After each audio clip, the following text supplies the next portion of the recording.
안녕하십니까. 검찰 소환 출신 법무사 이승재입니다. 경찰에 고소장을 제출하였는데 경찰이 불송치가 의심이 된다면은 의견서를 제출하는 것이 좋습니다. 그 이유에 대해서 한번 설명드리겠습니다. 범죄 피해자 입장에서 검찰 출신 법무사 등 법률 전문가의 조언을 받지 않고 직접 고소장을 작성한 후에 경찰에 제출하였으나 경찰 수사관의 조사 방향 등 수사 흐름이 피고소인 쪽으로 유리한 방향, 즉 불송치로 기울어진다면 의견서를 통해서 전략적으로 접근할 필요성이 있습니다.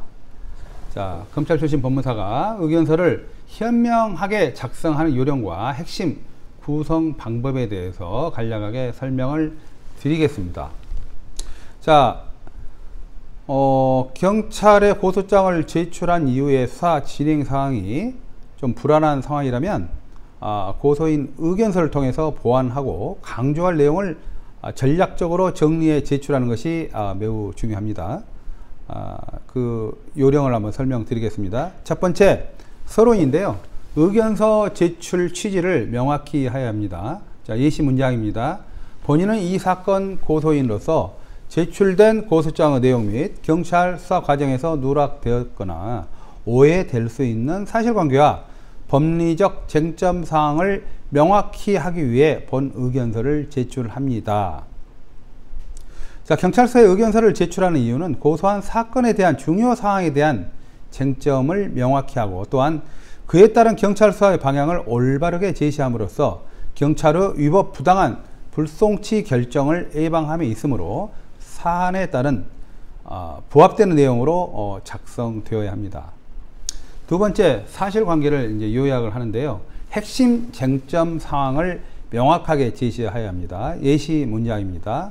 피고소인은 2025년 1월 1일경 인천 부평구 모 카페에서 고소인에게 진품 도자기라며 고소인을 기망하여 가품을 판매하여 2천만 원을 편취하였습니다.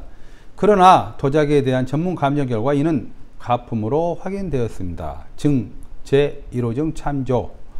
경찰서에 고소장 제출 후 고소인에 대한 경찰 조사 과정에서 제대로 전달되지 않았거나 또는 관과된 사실을 날짜, 장소, 피해 경위 등에 구체적으로 명확하게 적시한 한편 추가 증거 자료를 제출하시기 바랍니다. 세 번째, 법적 쟁점에 대한 분석인데요.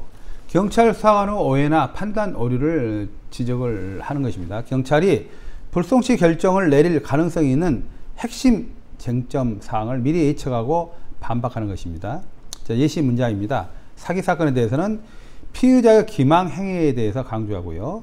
피해자의 착오와 재산상의 손해를 구체화하시기 바랍니다. 자, 경찰은 피고소인의 일방적인 허위 주장을 받아들여 사기의 고의가 없었다고 판단할 수 있으나 피고소인은 가짜 감정서를 보여주었고 고소인은 이에 속아 2천만 원을 지급하였습니다. 또한 피고소인은 유사 사례로 타인에게도 같은 방식으로 가짜 도자기를 판매한 정황이 있습니다. 뭐 이런 형식이 되겠죠. 자, 네 번째, 추가 증거 자료 제출 및 수사 요청 사항을 명시하기 바랍니다. 고소인이 추가로 확보한 증거 자료가 있다면 제출하시기 바라고요. 경찰에게 수사를 보완해 줄 요청 사항을 구체적으로 기재하시기 바랍니다. 예를 들어서 참고인 조사라든지 어떤 계좌 추적이라든지 CCTV 확보라든지 이러한 부분이겠죠.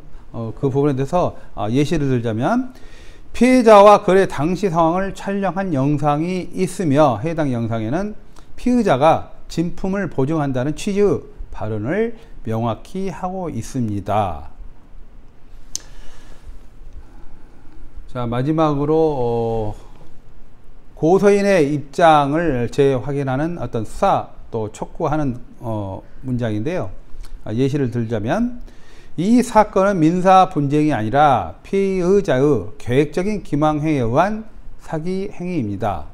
고소인은 본건 수사에 대해 심각한 피해를 입었으며 경찰의 공정하고 철저한 수사를 통해서 피고소인에게 합당한 처벌이 이루어지기를 간곡히 요청드립니다. 이런 형식으로 의견서를 작성하는 것이 좋습니다. 이상 검찰 수사관 출신 법무사 이승재입니다. 감사합니다.